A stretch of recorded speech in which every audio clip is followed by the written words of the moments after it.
Well, hello there! Kumusta po kayo? How are you? And thanks for tuning in to another edition of Paul de Guzman Presents Art. So we're at the 800 block of East Broadway here in Vancouver, which is built on the ancestral territories of the Musqueam, Squamish, and Tsleil-Waututh nations, to pay a visit to Pale Fire Projects, which is a contemporary art gallery here in East Vancouver. And we're going to go and have a look at the suite of paintings by Janine Dunn, who is an artist actually from Gibsons, BC. I'll tell you where Gibsons is a little bit later, but I hope we're going to go and have a look at the tour of the show, and I hope you enjoy it. So, here we go. Okay, so we're going to go and open the door.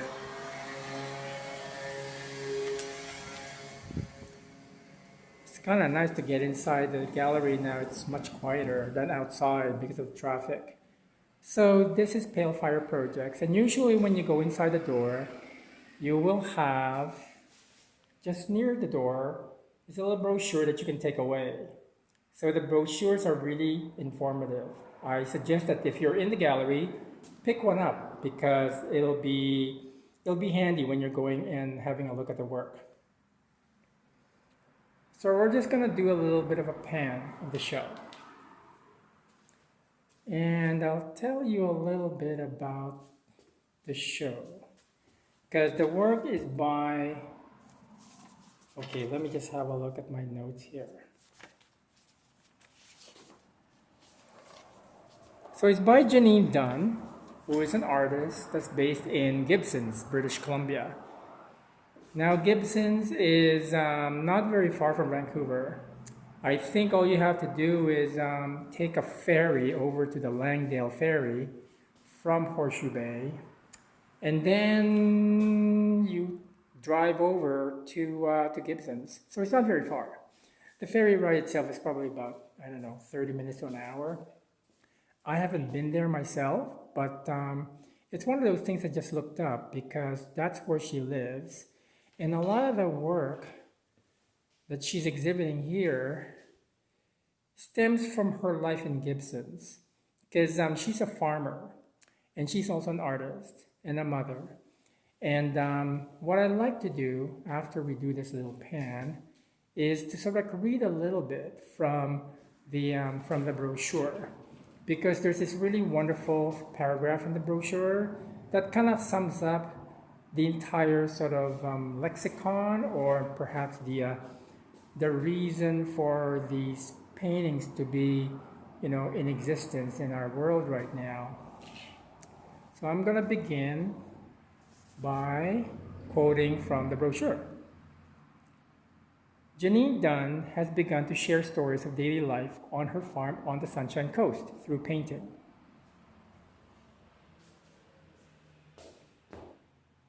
She draws on personal impressions of motherhood, animal husbandry, degradation and repair, shared labor and hospitality, and isolation and solitude. I'm just going to go back to the front here.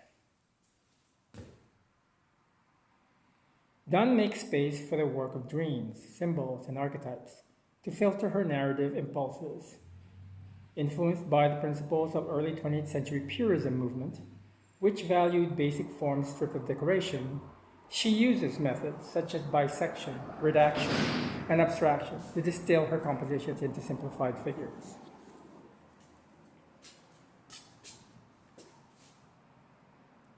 The thing about it is that, so Janine Dunn has a website. You can go to jdunn.art, and if you scroll down the website, she has a little video of how she prepares her work. You'll notice that a lot of the works here are actually kind of like draped over sawhorses, or they've been kind of like made to be displayed, because a lot of the works that she does are painted on both sides. And I think that's really more a matter of economy, and economy not out of financial need, but more a matter of just a way of life and a way of living and a way of actually reusing a lot of things that she has on hand. I once had a friend whose family had a farm in Surrey, which is Surrey, BC, which is close to Vancouver. It's a suburb. And the one thing that you'll notice about farm life, especially when you're actually dealing with livestock and caring for animals, is that you use everything that is on hand. Everything has a use value. You can use, let's say, a rake or a hoe for over 100 years. All you have to do is just keep repairing it.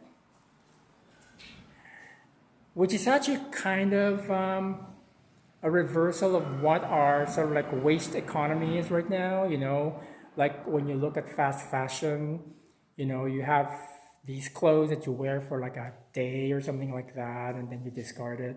But when you're actually out there in the farmlands, you learn to sort of like be resourceful in terms of reusing a lot of things that will still have a use value, because people tend to sort of like value that essence of being able to reuse something over and over again.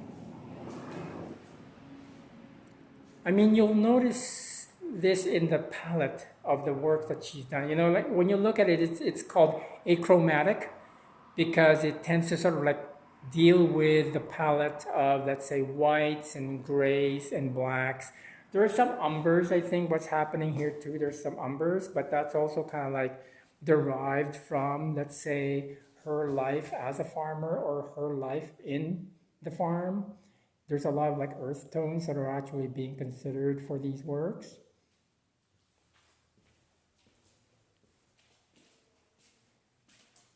And also, the thing about it is that there's also this sort of like grisaille quality about the work. Grisaille is this sort of sense about painting that has a certain sort of like sculptural quality to it. Because when she's preparing her canvases, it's a process.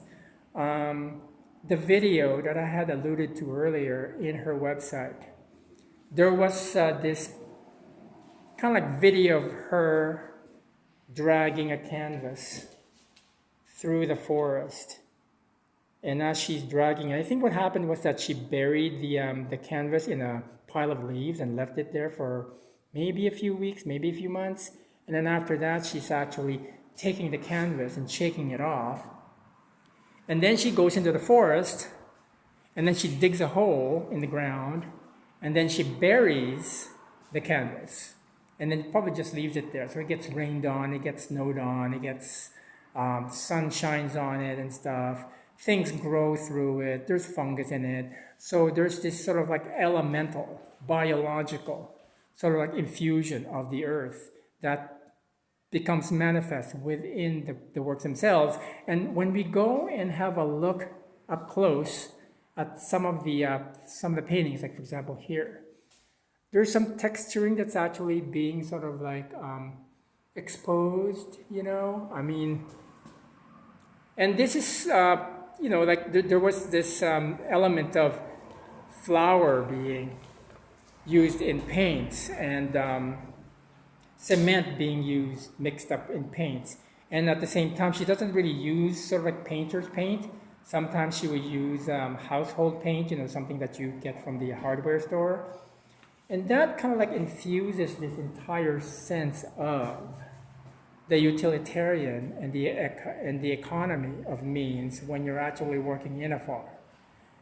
And also the thing about farming, the thing about animal husbandry is that it's one of those, it's a creative act, you know? I mean, when you're trying to sort of like raise animals and when you're trying to raise vegetables, the act of raising plants and animals is a creative act.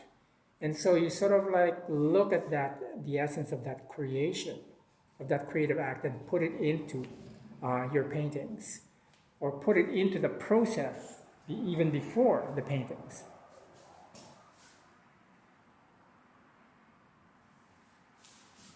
There's also this sense of like, when I first saw the show, I think the first thing that I kind of reacted to was sort of like the modern sort of treatment of the faces and the figures that are in the paintings. But I kind of like rethought that because when you look at this person, for example, this is a person that is of her community, you know. This is about a regional sensibility, an existence in where she lives. And what is regionalism, anyways? You know, in the art world these days, you know, we have certain art centers like New York and Paris and London, but they're basically places where you sell art. That's where the commerce of art happens. But where does the actual creative force happen? Where does creativity happen? Creativity happens everywhere. Creativity happens in regional areas. And when you have this sense about the world where urban centers are becoming really expensive to live in, and when you look at, let's say, the economic sort of like stage at where artists usually are at, they're usually not rich people, you know. I mean, you can count very few rich artists in the world, but most artists are actually not wealthy. So there's this sense of where do the artists go when they're actually being priced out of the urban centers? They go to other places, like, for example, where she went to Gibson's, British Columbia, which is really more of a small area. It's a small town. I've never been there, but it was described to me as a smaller town. And there are farms and there are animals being raised, animals there, and then they have some local economies. And that's the essence of community building. You know, you go to a place and you hope that it's not just a place for you to actually have a vacation. You hope that you're actually going to be there to contribute something to the community. And I think this is what the works are in terms of, like, there's this sense about Diego Rivera's sort of like murals. When I look at these figures, there's this sort of like socialist, communist, well, more like a socialist sort of like sensibility about the works, because these are all paintings of workers, people who actually have to work for a living, people who actually have to toil in order to sort of like earn a living for their families. And that's what I like about this entire series of works. There's a certain genuine aspect about these paintings that I really admire. When you look at the works, like this one, for example, that we're looking at, it's just simply draped over some sawhorses. And it's because when she works on the canvases, I don't believe she works on them on the wall. They're actually on the floor, because there was this one excerpt in the video that I saw. She was working on it on the floor. And I admire that, because it's kind of like you're on your hands and knees and you're painting on the floor. And there's something very fundamental and basic and just real about it, you know? It's not this aggrandized notion of who or what we think an artist should be. And so I hope you're able to visit the show in person, because I think it's a really wonderful and elegant show. She is actually going to be having another show, I think either later in 2024 or early 2025 at the West Vancouver Museum. So I hope to kind of have a look at that and see for myself how a different venue will actually manifest in the work that she does. And we're going to end on that. And I hope you enjoyed this tour of Janine Dunn's work. Please like this video if you enjoyed it. Also, you can share it on your social media channels. And most importantly, if you wouldn't mind considering subscribing to the channel, it's free for you to enjoy. And again, thank you so much for joining me here at Pale Fire Projects, 866 East Broadway here in Vancouver. Maraming salamat po sa inyong lahat. Thank you very much for joining me. You have a great day, and I hope art informs your life. Goodbye.